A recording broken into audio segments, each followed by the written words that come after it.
She states that she is ready to live, to take her place in the world. The most precious moment in human development is the young creature's assertion that he is unlike any other human being, and has an individual contribution to make to the world.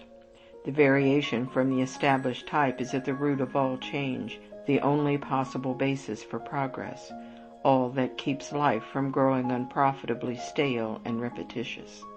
Is it only the artists who really see these young creatures as they are, the artists who are themselves endowed with immortal youth? Is it our disregard of the artist's message which makes us so blind and so stupid? Or are we so under the influence of our zeitgeist that we can detect only commercial values in the young as well as in the old? It is as if our eyes were holden to the mystic beauty, the redemptive joy, the civic pride which these multitudes of young people might supply to our dingy towns.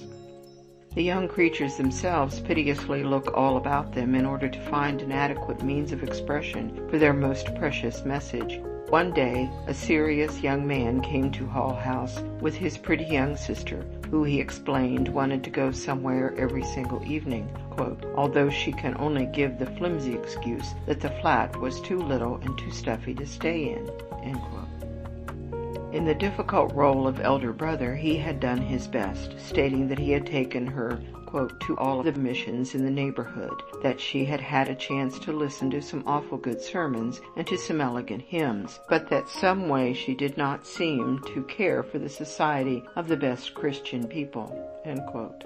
The little sister reddened painfully under this cruel indictment and could offer no word of excuse, but a curious thing happened to me. Perhaps it was the phrase, the best Christian people. Perhaps it was the delicate color of her flushing cheeks and her swimming eyes. But certain it is that instantly and vividly there appeared to my mind the delicately tinted piece of wall in a Roman catacomb, where the early Christians, through a dozen devices of spring flowers, skipping lambs, and a shepherd tenderly guiding the young, had indelibly written down that the Christian message is one of inexpressible joy. Who is responsible for forgetting this message delivered by the best Christian people 2,000 years ago? Who is to blame that the lambs, the little ewe lambs, have been so caught upon the brambles? But quite as the modern city wastes this most valuable moment in the life of the girl and drives into all sorts of absurd and obscure expressions her love and yearning towards the world in which she forecasts her destiny, so it often drives the boy into gambling and drinking in order to find his adventure. Of Lincoln's enlistment of 2.5 million soldiers, a very large number were under 21, some of them under 18, and still others were mere children under 15. Even in those stirring times when patriotism and high resolve were at the flood, no one responded as did the boys, and the great soul who yearned over them, who refused to shoot the sentinels who slept the sleep of childhood, knew, as no one else knew, the precious glowing stuff of which his army was made. But what of the millions of boys who are now searching for adventurous action, longing to fulfill the same high purpose? One of the most pathetic sights in the public dance halls of Chicago is the number of young men, obviously honest young fellows from the country, who stand about vainly hoping to make the acquaintance of some nice girl. They look eagerly up and down the rows of girls, many of whom are drawn to the hall by the same keen desire for pleasure and social intercourse which the lonely young men themselves feel. One Sunday night at 12 o'clock I had occasion to go into a large public dance hall. As I was standing by the rail looking for the girl I had come to find, a young man approached me and quite simply asked me to introduce him to some nice girl, saying that he did not know anyone there. On my replying that a public dance hall was not the best place in which to look for a nice girl, he said, "But I don't know any other place where there is a chance to meet any kind of a girl. I'm awfully lonesome since I came to Chicago." And then he added rather defiantly, "Some nice girls do come here. It's one of the best halls in town." He was voicing the bitter loneliness that many city men remember to have experienced during the first years after they had come up to town. Occasionally the right sort of man and girl meet each other in these dance halls, and the romance with such a tawdry beginning ends happily and respectably. But unfortunately, mingled with the respectable young men seeking to form the acquaintance of young women through the only channel which is available to them, are many young fellows of evil purpose, and among the girls who have left their lonely boarding houses or rigid homes for a little fling are likewise women who openly desire to make money from the young men whom they meet, and back of it all is the desire to profit by the sale of intoxicating and doctored drinks.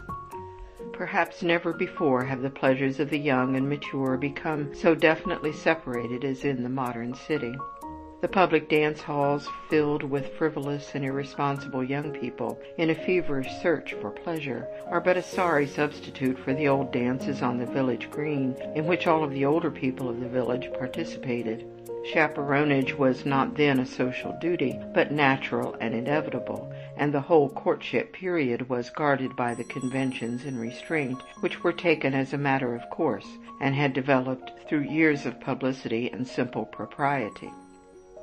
The only marvel is that the stupid attempt to put the fine old wine of traditional country life into the new bottles of the modern town does not lead to disaster oftener than it does, and that the wine so long remains pure and sparkling.